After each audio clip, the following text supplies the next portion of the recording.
தெரியும்.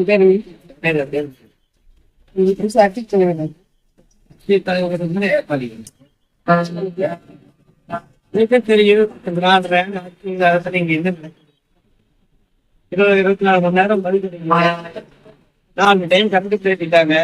50% செட்டு வரி ஏற்றிட்டாங்க. ஒரு நாளைக்கு சராசரியா தமிழ்நாட்டுல 4 ரேட்டு அதாவது மற்றபடி தெரியாத மலரும் நடக்குது. கட்சி அழகோட விடியல் அரசு கிடையாது, விடியாத அரசு. ஆட்சி மாறலாம்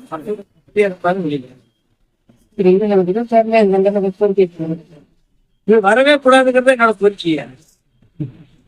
யார் வந்தாலும் நீங்க கேட்கிறீங்க, யார் வந்தா நீங்க ஒரு அமைதி வேணும். சட்டம் ஒழுங்கு ஃபர்ஸ்ட் இருக்கிற ஒரு முதலமைச்சர் கைது தான் ஒரு காவல்துறை உளவுத்துறை இருக்குது. அதை சரியா பண்ணினாவே சட்டம் வந்து சிபிஐ ஆகாது இல்லையா?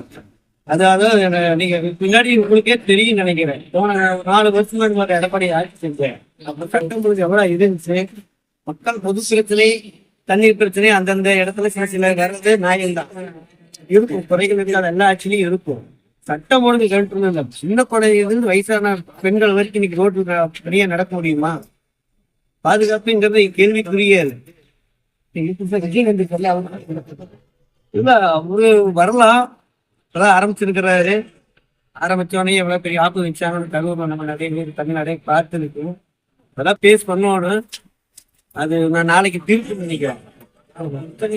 தீர்ப்பு மகேஸ்வரி சார் நல்லா டீசெண்டா நிறைய பேசி கேட்டாரு. அவரு நீதியரசரா இருக்கிறாரு. நல்ல தீர்ப்பு வரும்னு எதிர்பார்க்கிறேன்.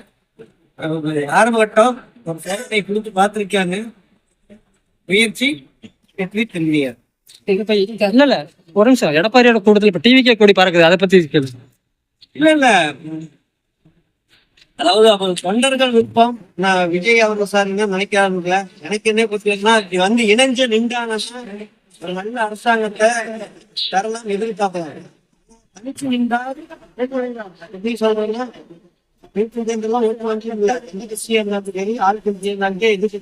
புதுசா இருந்தாலும் சீமானா இருந்தாலும் திருமாவளவனா இருந்தாலும் அது நடக்க போறதில்லை. கூட்டணி சேர்ந்தா இவரோட நாளைக்கு ஒரு எதிர்காலம் நல்லா இருக்கு. இப்போ புதுசு இத்தனை தமிழ்நாட்டு அரசியல் இத்தனை வருஷம் இல்லாத மாதிரி ஆட்சியில பங்குன்னு எல்லா கட்சியும் கேட்க ஆரம்பிச்சிருக்காங்க. இது வரைக்கும் அந்த கோரிக்கையோ அந்த விவாதமோ எந்த அந்த காலத்துல இருந்து அண்ணாதுரை காலத்துல இருந்து கடைசியா கருணாநிதி காலத்திலேயே ஆட்சியில பங்கு யாருக்குமே கொடுக்கறதுல எந்த அரசியல் கிடையாது. இப்ப இந்த புது கோரிக்கையே வந்திருக்குது. அதை ஆரம்பிச்சு வச்சது விஜய். அது ஒரு நல்ல விஷயம்தான். இந்த கூட்டணி சேர்ந்தால் இவரோட இந்த அரசியல் பயணம் அப்படியே தொடரும். என்னோட கருத்து. இதை குறிச்சு அரசியல் தலைவர்